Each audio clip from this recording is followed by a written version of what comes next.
So here is a set of numbers, and we want to return the percentage each one represents in the whole range. There are a few ways to do this, but let's whiz through some examples I made earlier. Method 1 uses 5 formulas that reference each respective number and divides it by the total of all the numbers. For example, 53 is 21% of 256.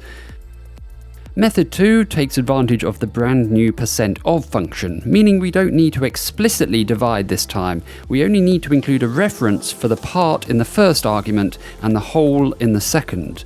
So far, I've shown you 2 not so great methods because they require 5 formulas for 5 results.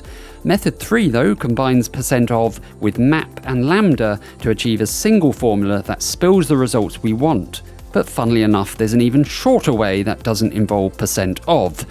In method 4, the range is referenced inside biro, and sum is given as the function, taking advantage of Excel's new 𝙿𝙴𝚁𝙲𝙴 capabilities.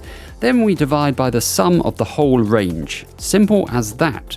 Please be aware that the %of function and 𝙿𝙴𝚁𝙲𝙴 are only available to Microsoft 365's insiders on the beta channel at the moment.